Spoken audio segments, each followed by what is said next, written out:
I'm the only vegan on YouTube.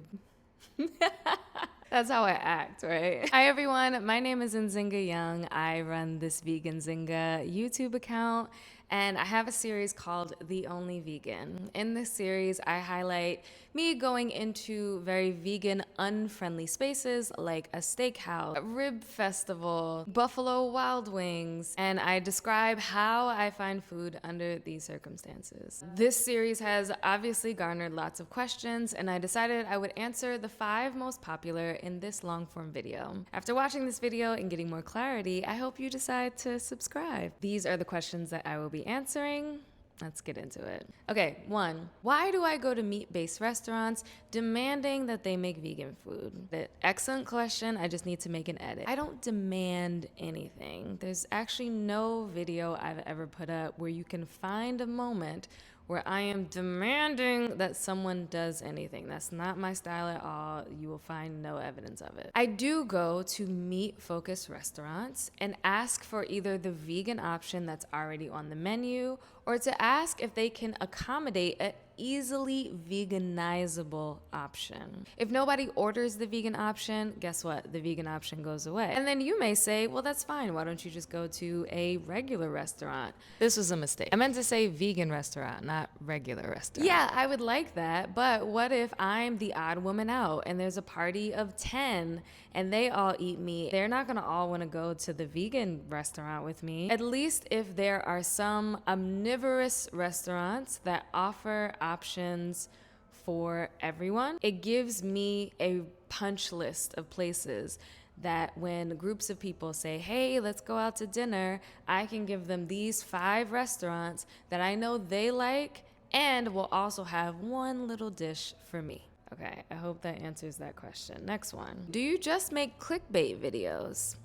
I've made one clickbait video and I will never do it again because y'all are very strict over here. My one clickbait video was claiming that a New York City vegan restaurant kicked me out. I was kicked out of Manhattan's hottest new vegan restaurant. The premise of this video is I was at a restaurant that I was loving. Place is stunning, very dark and intimate, great date night spot. Completely forgot that there was a time limit on my reservation. Quickly put in a dessert order and brainstormed where to go next, which was very hard considering Clemente was the only place I wanted to be. Aside from that video, there's no other clickbait on any of my YouTube shorts. So to answer your question, yes I do, but it won't happen again. 3. My favorite. How do you know you're the only vegan in these spaces? Another good question. There's no way of knowing if I'm actually the only vegan in the space.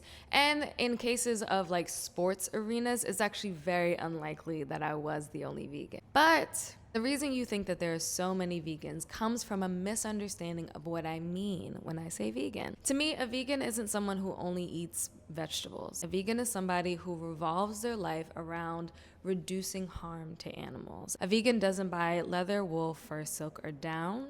They don't go to spaces where animals are used for entertainment, like zoos or aquariums. They don't buy cosmetics that have been tested on animals. They obviously don't eat them. And they live their life with this belief that animals shouldn't be commodities, that they have their own wants, dreams, feelings, and shouldn't be strictly used for human beings to make money off of them. When I say I'm the only vegan in a space, I mean I am the only vegan in the space. Ethical, vegan, animal-minded. If I'm on a flight sitting next to a woman who's eating a kale salad but has a brand new pair of leather shoes, I don't mind if she calls herself vegan. I'm not going to police people's speech, but I don't refer to her as vegan, which is why I would say I'm the only vegan on this airplane. So again, it's honestly just the name of the series. It's also meant to reflect more of a feeling than a fact. Vegans know what it feels like to be in a space where we were an afterthought, but I do think more often than many realize, I probably am the only vegan in a space. Shout out to vegans though. Please say hello to me if you ever see me out. Okay, next one. Oh, the fourth Why are you bald? I actually don't get this question that much. I just like to answer it before it gets asked. Me being bald and me being vegan have nothing to do with one another. I shave my head because I enjoy my face. If I have hair, the hair is in the way of something I enjoy, and I don't like that. Vegans have long, luscious, healthy hair. Not having it has nothing to do with my diet.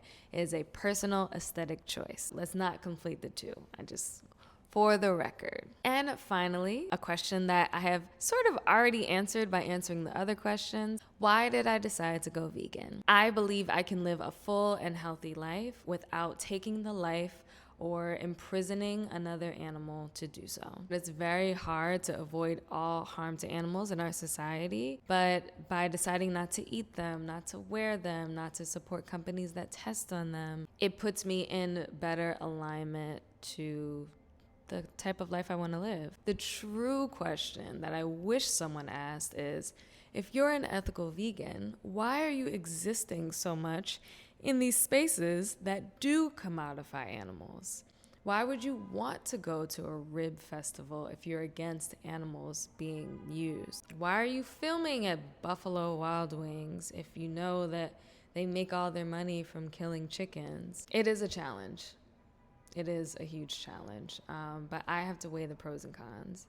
To me, with my platform, with my reach, I think I do more good by highlighting vegan items in non-vegan spaces and encouraging non-vegan retailers to remember that vegans exist and vegan options are available. I'm also encouraging my non-vegan audience to consider trying a vegan option the next time they're out in the world. Most of my community is not vegan, so I hope in my videos, if you see something that I've ordered and you're in the space to order it too, that you give it a try. I'm really not here to push anybody to go vegan. I'm not very persuasive like that, but I hope in me telling my stories of being a vegan, it inspires you to try some of the things that I have said that I enjoy. If I suggest something, especially from a New York City or a Cleveland restaurant, you can trust that it's good.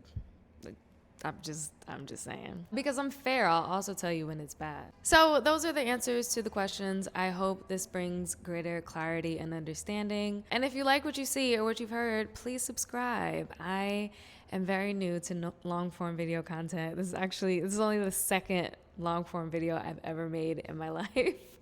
I have been on Instagram for so many years, but I've been a full-time short form creator for the past 4 years. This is very new to me. I'm learning as I go, but I am so touched by the support that I've gotten in such a short period of time. If you're curious what you can expect from my channel, I will be making longer form versions of the Only Vegan series, restaurant reviews, mostly in Cleveland, Ohio, or New York City, because those are the two places I spend most of my time. But I also travel a fair amount and will always highlight these things. I'm not really a recipe creator, but I will show you the types of things that I eat in a particular day, week, weekend, so you can have some meal inspiration. And anytime I'm doing something in my life that I think pertains to veganism, I will show you how I navigate it from a vegan perspective. My face is about to be engulfed by the shadow, so it's probably time for me to go. Thank you so much. Bye.